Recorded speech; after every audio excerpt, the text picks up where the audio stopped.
সুপ্রিয় দর্শক আসসালামু আলাইকুম, welcome back to my channel Falgun Siyami food corner. কাছে কিংবা দূরে যে যেখান থেকে আমার এই ভিডিওটি দেখছেন সবাইকে জানাচ্ছি আন্তরিক শুভেচ্ছা ও ভালোবাসা।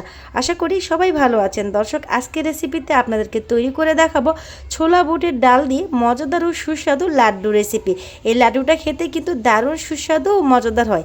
যারা আমার চ্যানেলে নতুন এসেছেন অবশ্যই আমার চ্যানেলটি সাবস্ক্রাইব করবেন এবং পাশে থাকা বেল আইকনটি অন করে দিবেন, তাহলে সবার আগে আমার ভিডিও নোটিফিকেশনটি আপনার কাছে পৌঁছে যাবে।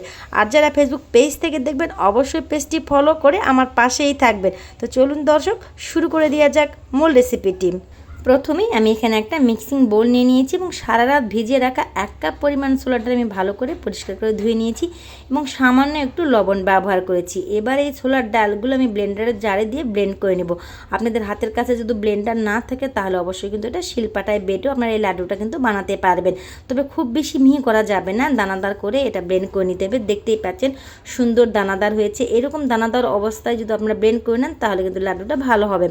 এবার এখান থেকে আমি হাত দিয়ে চেপে চেপে বেশ কিছুটা বড়ার সাইজ তৈরি করে নেব, কারণ এটা ফ্রাই প্যানে দিয়ে আমাকে ভেজে নিতে হবে। দেখতেই পাচ্ছেন সবগুলো আমার তৈরি করা হয়ে গেছে। এবার সরাসরি চলে যাচ্ছে চুলায় একটি ফ্রাই প্যান বসিয়ে দিয়েছি এবং তাতে পর্যাপ্ত পরিমাণ তেল দিয়ে গরম করে নিয়েছি। এবার যে আগে থেকে বানিয়ে রেখেছিলাম বড়াটা সেগুলো আস্তে আস্তে দিয়ে দিচ্ছি। এপাশ ওপাশ করে আমি কিন্তু সুন্দর করে এটাকে ভেজে নিব। সবগুলো দেওয়া শেষ হয়ে গেছে। 2 থেকে 3 মিনিট এক পাশ ভাজার পরে আরও এক পাশ আমি উল্টে ভেজে দিব।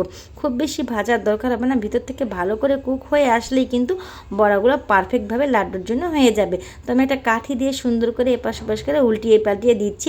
যখন সুন্দর একটা কালার চলে আসবে তখন আমি এটা চুলা থেকে উঠিয়ে নিব। তো দর্শক, দেখতেই পাচ্ছেন এটা যদি আপনার 5 মিনিট ফ্রাই করেন তাতে কিন্তু হয়ে যাবে।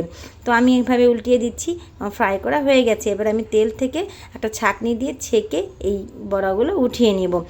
তো এই ক্ষেত্রে চুলার তাপমাত্রা অবশ্যই মিডিয়াম কিন্তু লোতে রাখতে হবে, নাহলে বড়াগুলোর উপর থেকে পুড়ে যাবে, ভিতরে কিন্তু কাঁচা থেকে যাবে, তখন কিন্তু আর লাড্ডুটা খেতে ভালো লাগবে না। এভাবে আমি সবগুলো তেল থেকে উঠিয়ে নিলাম। নেওয়ার পর আমি একটা টিস্যু পেপারে রেখে দিয়েছিলাম এবং ঠান্ডা হলে আমি হাত দিয়ে ভেঙে দেখিয়ে দিচ্ছি। হাত দিয়ে ভেঙে আমি ছোট ছোট টুকরা করে নিয়েছি, যাতে করে এটা ব্লেন্ডারে গুঁড়ো করতে আমার সুবিধা হয়। এবার একটু ঠান্ডা হওয়ার পর আমি ব্লেন্ডারের জারে নিয়ে নিব, নিয়ে এগুলোকে ভালো করে গুঁড়ো করব। এভাবে যদি আপনারা নেন তাহলে কিন্তু সে সুন্দরভাবে লাড্ডুটা তৈরি হবে। দেখতেই পাচ্ছেন কত সুন্দর ঝরঝরে একটা টেক্সচার তৈরি হয়েছে। এবার আমি একটা বাটিতে ঢেলে নিচ্ছি। এর পরবর্তী ধাপে আমি এটাকে লাড্ডু বানানোর জন্য চুলায় চলে যাব।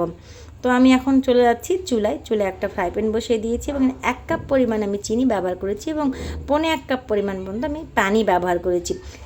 পানির সঙ্গে চিনিটা গলে আসলে সুন্দর একটা কালারের জন্য আমি 1 চা চামচ পরিমাণ ফুড কালার ব্যবহার করেছি। এখানে আমি কমলা কালার ফুড কালারটা ব্যবহার করেছি। আপনারা কিন্তু গুঁড়া ফুড কালারটাও ব্যবহার করতে পারবেন ফ্লেভারের জন্য। 2 থেকে 3টা এলাচ দিয়ে দিলাম।